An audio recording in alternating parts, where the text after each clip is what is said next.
موتا امام مالک کی شہرت جب پھیلی تو ہارون الرشید نے بغداد سے خط لکھا امام مالک کو کہ میں آپ سے درس حدیث لینا چاہتا ہوں، اور چونکہ میں یہاں بغداد میں ہوں اور میرا آنا تخت و تاج کی حرکت ہوگی، اس لیے اگر آپ تشریف لائیں تو کوئی مشکل نہیں ہوگا، تو میں اپنے شاہی محل میں آپ کے لیے، آپ کے خدام کے لیے اچھا انتظام کر دیتا ہوں اور ان کی ضروریات کا پورا خیال رکھا جائے گا۔ ماں شاگردوں کے آپ اگر بغداد میں تشریف لائیے تو کیا خوبصورت منظر ہو، اور میں آپ سے سیکھنا چاہتا ہوں۔ علامہ اقبال نے اس منظر کو بیان کیا کہ جب خط پہنچا امام مالک کو تو امام مالک نے خط پڑھا، آپ کے چہرے پر سرخ رنگت ظاہر ہوئی اور آپ نے جواب میں لکھا، گفت مالک مصطفیٰ را چاکرم، نیز جو سودائے او اندر سرم۔ امام مالک بولے، ہارون رشید تو جانتا نہیں، جو جواب لکھا، ہارون رشید تو جانتا نہیں میں تو مصطفیٰ کریم کا نوکر ہوں، میرے سر میں کسی اور کا سودا نہیں سمایا ہوا۔ اگر تجھے شوق ہے علم پڑھنے کا تو یہاں مدینے میں آنا ہوگا اور طالب علموں کے ساتھ مل کے دو زانو بیٹھنا ہوگا۔ میں نبی کی حدیث لے کے تیرے دروازے پہ نہیں آ سکتا، نبی کی حدیث سیکھنے کے لیے تجھے میری چوکٹ پہ آنا پڑے گا۔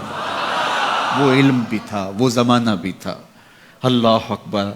تو طالب علم لازمی نہیں ہے کہ کوئی مدون نصاب پڑھے یا وہ کوئی ٹائم ٹیبل کا پابند ہو تو وہ طالب علم کہلاتا ہے۔ اگر 8 دن کے بعد آپ آتے ہیں جمعہ المبارک کے اس اجتماع میں، آپ نیت یہ کرتے ہیں کہ میں سیکھنے جا رہا ہوں، یہ میری ہفتہ روزہ کلاس ہے، مجھے کسی موضوع پہ کچھ آج سننا ہے، اس کو سیکھنا ہے، اس کو آگے پھیلانا ہے، اس پہ عمل کی کوشش کرنی ہے، تو آپ گھر سے چلتے ہیں اور سیکھتے ہیں، اور زندگی بھر آپ سیکھنے کے عزم میں رہتے ہیں۔ بوڑھے ہو گئے لیکن سیکھنے کا عزم کبھی بوڑھا نہیں ہوا۔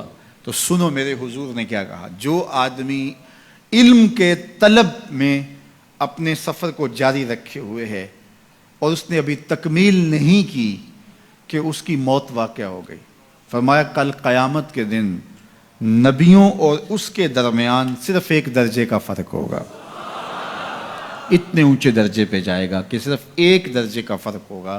یہ وہ شخص ہے جس نے علم دین کی طلب میں اپنی زندگی گزار دی۔ اور جب طالب علم گھر سے چلتا ہے، اللہ کے نوری فرشتے اس کے پاؤں تلے اپنے پر بچھاتے ہیں۔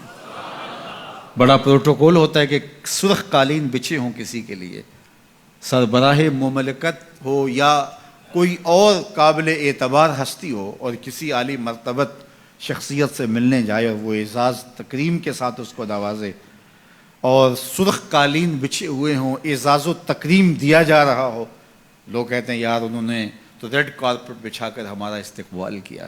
برطانیہ میں یہ شاہی اعزاز ہے جو کسی کو دیا جاتا ہے۔ اللہ اکبر۔ لیکن یہ کارپٹ جو بچھائے جاتے ہیں، یہ گھسے پٹے کئی لوگوں کے پاؤں تلے روندے ہوئے، چلو آپ ایران کے نئے قالین ہی سمجھ لیجئے، کوئی کتنے بچھائے گا، یہاں سے لے کے دروازے تک بچھا دے گا، چلو بائی پاس تک بچھا دے گا، کوئی کسی کے لیے 1 کلومیٹر 2 فرلانگ 10 کلومیٹر کتنے بچھائے گا، لیکن 2000 کلومیٹر سے چلا ہے طالب علم، اللہ کے فرشتوں کے نوری پر وہاں سے اس کے قدموں تلے بچھتے چلے آ رہے ہیں۔